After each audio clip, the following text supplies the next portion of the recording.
Hi dears, welcome back. അപ്പോൾ ഇന്നത്തെ recipe വളരെ എളുപ്പത്തിൽ ഉണ്ടാക്കിയെടുക്കാൻ പറ്റിയ നല്ല ടേസ്റ്റി ആയിട്ടുള്ള ഒരു അടിപൊളി 4 മണി പലഹാരത്തിൻ്റെയാണ്. ഉണ്ടാക്കിയെടുക്കാനും നല്ല എളുപ്പമാണ്. ഒരുപാട് ഇൻഗ്രീഡിയൻസും ആവശ്യമില്ല. പെട്ടെന്ന് തന്നെ ഉണ്ടാക്കിയെടുക്കാം.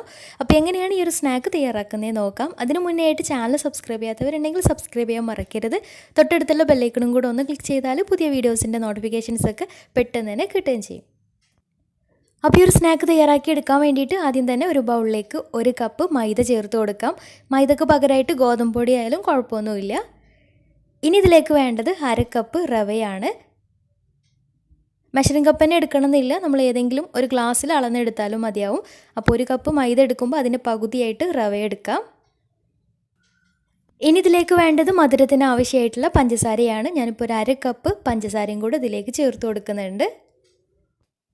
അതിൻ്റെ കൂടെ തന്നെ നല്ലൊരു ഫ്ലേവറിന് വേണ്ടിയിട്ട് 1/2 ടീസ്പൂൺ ഏലക്കാപ്പൊടി കൂടി ചേർത്ത് കൊടുക്കാം.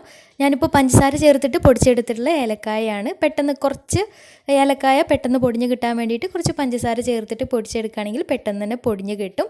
ഇനി ഇവയെല്ലാം കൂടെ നന്നായിട്ടൊന്ന് മിക്സാക്കി എടുക്കാം. നന്നായിട്ട് മിക്സാക്കി എടുത്തതിന് ശേഷം ഇനി ഇതിലേക്ക് ഇളം ചൂടുള്ള വെള്ളം കുറേശ്ശെയായിട്ട് ഒഴിച്ചിട്ട് ചെറിയൊരു കട്ടിയിലുള്ള മാവാക്കി റെഡിയാക്കി എടുക്കണം. അപ്പോൾ കുറേശ്ശെയായിട്ട് തന്നെ ഒഴിച്ചു കൊടുക്കാം. പിന്നെ വെള്ളം ഒഴിക്കുന്ന സമയത്ത് ഒരുപാട് തിളച്ചിട്ടുള്ള വെള്ളമൊന്നും ഒഴിച്ചു കൊടുക്കരുത്. ഇളം ചൂടുള്ള വെള്ളം തന്നെ മതിയാവും. നമ്മുടെ വിരലിട്ടാൽ തൊടാനൊക്കെ പറ്റിയ ആ ഒരു രീതിയിലുള്ള ചൂട് മതിയാവും. അപ്പോൾ കുറേശ്ശെയായിട്ട് വെള്ളം ഒഴിച്ചിട്ട് ചെറിയൊരു കട്ടിയായിട്ടുള്ള ബാറ്ററാക്കി റെഡിയാക്കി എടുക്കാം.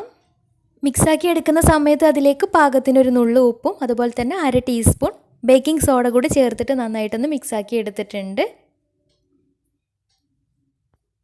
അപ്പോൾ ഇവ രണ്ടും കൂടി ചേർത്തിട്ട് നന്നായിട്ടൊന്ന് മിക്സാക്കി എടുക്കണം. ഉപ്പും ബേക്കിംഗ് സോഡയൊക്കെ എല്ലാ ഭാഗത്തൊന്നും മിക്സായിട്ട് കിട്ടണം. ഇനി ഇതൊരു 10 മിനിറ്റ് റെസ്റ്റ് ചെയ്യാൻ വേണ്ടിയിട്ട് വെക്കാം.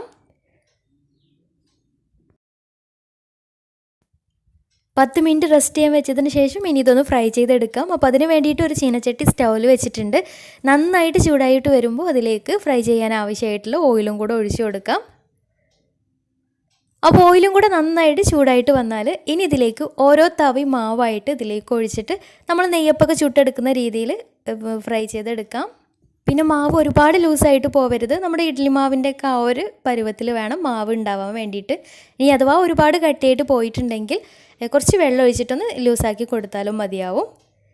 ഇനി ഓരോ തവി മാവായിട്ട് ആദ്യം എണ്ണയിലേക്ക് ഒഴിച്ചിട്ട് ഒന്ന് ചൂടായിട്ട് വരുമ്പോൾ ഇതുപോലെ മുകളിലേക്കായിട്ട് പൊങ്ങി വരും. ആ ഒരു സമയത്ത് മുകളിലേക്ക് ഈ ഒരു ചട്ടകം വെച്ചിട്ട് മുകളിലേക്ക് എണ്ണ ഇതുപോലെ ആക്കി കൊടുക്കുകയാണെങ്കിൽ നന്നായിട്ട് പൊള്ളച്ച് നന്നായിട്ട് പൊങ്ങി വരികയും ചെയ്യും. ഇനി താഴ്ഭാഗം ആയി കഴിഞ്ഞാൽ ഒന്ന് മറിച്ചിട്ട് കൊടുക്കാം. അപ്പോൾ മാവ് ഒഴിച്ചു കൊടുക്കുന്ന സമയത്ത് ഹൈ ഫ്ലെയിമിലിട്ടിട്ട് പിന്നെ മാവ് ഒഴിച്ചു കൊടുത്തതിന് ശേഷം ഒന്ന് മീഡിയം ടു ലോ ഫ്ലെയിമിലിട്ടിട്ട് വേണം ചെയ്തെടുക്കാൻ വേണ്ടിയിട്ട്. അപ്പോൾ 2 ഭാഗവും കളറൊക്കെ മാറി നല്ല ബ്രൗൺ കളറായിട്ട് കിട്ടിയാൽ എണ്ണയിൽ നിന്ന് മാറ്റാം. ഈ ഒരു സൈസിൽ ഉണ്ടാക്കിയെടുക്കുകയാണെങ്കിൽ ഒരു സമയത്ത് ഒന്ന് തന്നെ ഉണ്ടാക്കിയെടുക്കാനേ പറ്റിയിട്ടുണ്ടാവുള്ളൂ. അപ്പോൾ ചെറിയ അപ്പാക്കിയിട്ട് ഉണ്ടാക്കിയെടുക്കുകയാണെങ്കിൽ ഒരു 3 എണ്ണമൊക്കെ ഒരേ സമയത്ത് തന്നെ ചുട്ടെടുക്കുകയും ചെയ്യാം. പിന്നെ ഒരു മീഡിയം ഫ്ലെയിമിലിട്ടിട്ട് തന്നെ ചെയ്തെടുക്കുക. എന്നാൽ മാത്രമേ ഉൾഭാഗമൊക്കെ നല്ലതായിട്ട് കറക്റ്റായിട്ട് വെന്ത് കിട്ടുകയുള്ളൂ.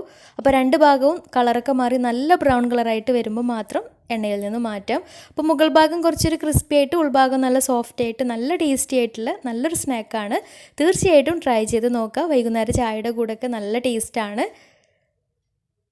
അപ്പോൾ എന്തായാലും ഒന്ന് ട്രൈ ചെയ്ത് നോക്കുക. എന്നിട്ട് നിങ്ങളുടെ ഫീഡ്ബാക്ക്സ് താഴെ കമൻറ്റ് ബോക്സിൽ അറിയിക്കാൻ മറക്കരുത്. അപ്പോൾ ഇന്നത്തെ വീഡിയോ ഇഷ്ടമായെന്ന് വിചാരിക്കുന്നു.